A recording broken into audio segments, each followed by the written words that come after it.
let's get into the story. And I want to, of course, thank Extras, or Ecstasies, as he's known.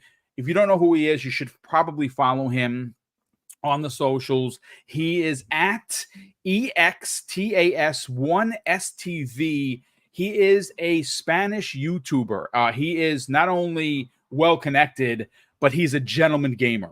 I've had him on the show, I believe, 3 times. Definitely got to get him back on here. But Fuzzy, why I want to kind of have fun with this opening salvo is I was told by a certain subsection group of people that Xbox Game Pass, that is owned by Microsoft, last time I checked, wasn't allowed to talk about Call of Duty being in the service. This is what we were told. We heard some journalists get out on the socials and be like, shh, we don't say that name. It's kind of like saying Voldemort, right? You can't, because when it happens, and I said it, oh shit, look out, here he comes. Well, it turns out that the advertising is starting up, because not only did Ecstasies see it, I have seen it myself. And you know what it starts off with? It has, and I mean, I don't want to share screen. I don't want to do anything different. So the advertising that I'm looking at is very prominent. And it says Xbox Game Pass in big letters, join now. But the games on display, Fuzzy, is Modern Warfare 3, because that is available right now.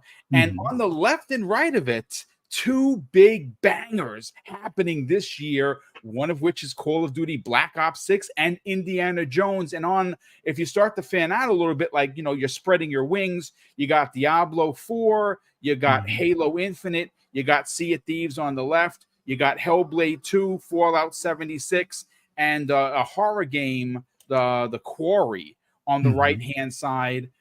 This is a big, big deal. It's a big deal simply because we were told, if I'm not mistaken, ladies and gentlemen, and please correct me live on the air if you think I'm lying here, that we couldn't talk about Call of Duty going into Xbox Game Pass because of the FTC or because of the CMA. And it turns out that, yes, it is in there. Now, granted, this isn't the biggest topic, but it is one that you kind of want to just rub into the nose of the or into the face, if you will, of the, you know, the community members out there saying that Xbox can't even, advertise their own IP. Let's break it down.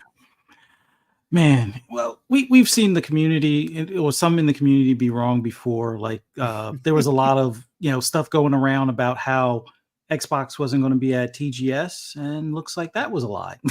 But yeah, when it comes to the advertising aspect, I think the only thing that I kind of believed would be that maybe the expiration on the contract with Sony would cause them to have it where it's not until like almost like the day of kind of deal. But looks like that isn't even the case. It's now that they own it, they can advertise it. It's just a matter of when we'll get like the other Call of Duties. But this is going to be that storm. I wouldn't say the flood of people coming over to the Xbox platform, but it will be a pretty hefty storm once Black Ops 6 comes out, because a lot of the casuals are going to start finding out about this. And I think that's the biggest thing. Maybe the rumor was started because they were afraid of what could happen with casuals starting to, jump ship or change over to Xbox, especially considering there's a lot of them still on PS4 and Xbox One at this point.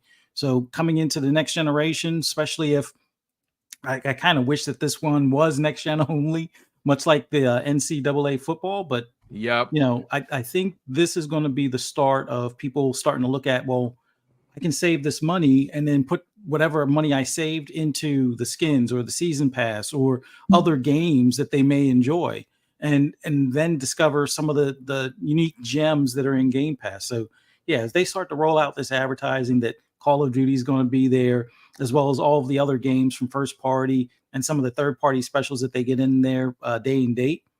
Yeah, it's pretty big. But yeah, people are wrong. Like I said, TGS, they were wrong.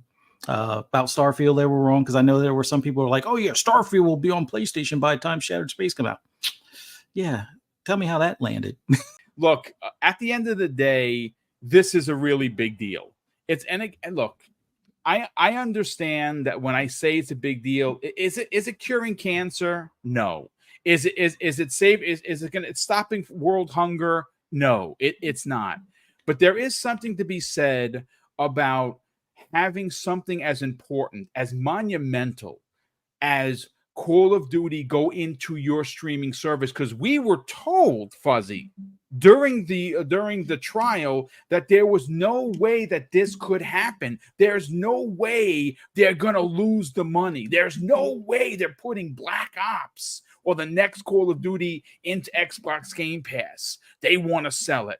Well, look, they are going to sell. They're going to sell quite a bit of it on PlayStation, especially. And again, the Switch 2 isn't releasing this year, but it's certainly going to be releasing next year. And I can guarantee you that one of the launch titles for this console, Nintendo's next console, is probably going to be Black Ops 6. And when that happens, they're going to make a boatload of money. So where am I going with this? Why am I using the words monumental? Because, Fuzzy, you actually said it. There is a significant amount of gamers. And that doesn't just mean casuals. That means gamers. Casuals are in there as well, especially in there. But when you consider that the last time we checked, over 50% of PlayStation gamers are on a PS4, they have not upgraded. And and I'll tell you this, as of today, right now, they just ran a story, Game Rant, as a matter of fact, that the PlayStation 5 Pro did not sell out like people thought it was going to. And that does raise a lot of questions as to when it's available in Gen Pop on October 10th, which is in a couple of weeks, right? Is it going to be available? Is it going to sell out at Walmart, at Best Buy, at GameStop, at Target? I don't think it is. And I think ultimately what you're seeing is that price point is too high. And if the price point is too high for a PS5 Pro, and again, I'm not making any, pointed opinions here, maybe a $549 PS5 is too expensive for someone on a PS4. But see, that is where now we start to get a little bit into the weeds. What if the PS4 gamer who was an Xbox 360 gamer, and because of 900p versus 1080p, this is how you share games, they went over to PlayStation 4, have been there since, because here's the other caveat. What also happened that same year? Microsoft gave up the marketing rights to Sony for Call of Duty. And that was a seismic shift because PlayStation became the place of Call of Duty. Now, that same Call of Duty, all the way back in those days, is owned by Microsoft and is now in the service. I think you're going to start to see a massive transition. People are going to see the Series S. Because, and listen, if you are playing on the PS4 or the Xbox One X and you upgrade to the Series S, that is still a significant jump. And I think that if Microsoft knows what they're doing, and I'm being facetious here because sometimes they don't know the left hand from the right hand when it comes to marketing and messaging. Microsoft, I'm telling the truth. Xbox, be better, hashtag. Maybe a lot of those PS4 gamers come over. And you made mention of, well, if I spend $20 a month, and instead of buying the Vault Edition for $100, and I get the upgrade for $30, those same people might be inclined to spend more money in your service to get outfits, to get the season pass, because they didn't have to spend an additional $70. What are your thoughts on that? Yeah, I definitely think that's going to be an approach that a lot of people take, because if you're freeing up an extra $70, that can either go to another game that's at 70, or it can go towards a couple of smaller titles that are like 20 or 30 each, or like you said, buy the skins, buy the season pass, things along those lines. And I know some people will be like, well, I want to own my games. Well, if you're constantly, playing the Call of Duties each and every year, but you put them down after that and you never really go back to them, it's not going to really matter at that point. Or you look at it in the long term, although Call of Duty probably won't get as big of a price cut as some other games, but after a year or two, if you really want to have those permanently in your library, then you would catch them on sale where it's like, okay, now this Call of Duty that was going for 70 is now going for, 40 or 30 and change or something like that, especially around the holidays. And I have a pretty good feeling that come this holiday, you're going to probably see some of the other Call of Duties start to be offered not only on sale, but possibly also in the Game Pass service. So if you already had your Call of Duty library on another platform, and now they start having those same copies in the service, you're not really losing anything switching over to that other platform. So yeah, I definitely think people will prioritize where they put the extra money that they may save with the service and put that towards either other games or other content within that same game. So yeah, so it'll be a win-win for Microsoft because they're still going to get your money at the end, but Yep. you'll get more out of your money because you'll have the content, you'll have the game day one, you'll have the content to go along with it, and then you'll have extra money in your pocket to put towards, other things that you want to do either on that platform or elsewhere even.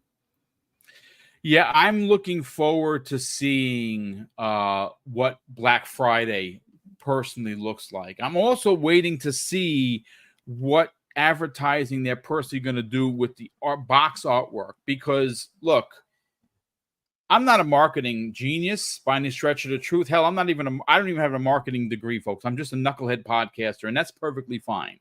But I think there really is something to be said about taking the Black Ops artwork and slapping it on the boxes for both the Series X and the Series S, especially the Series S, and making it at a price where it's one of those things that as you're walking by in Walmart, like for instance, the Walmart that we go to is one of those super Walmarts where it not only has a bread aisle, but it has aisles for video games, right? So it has everything for everyone.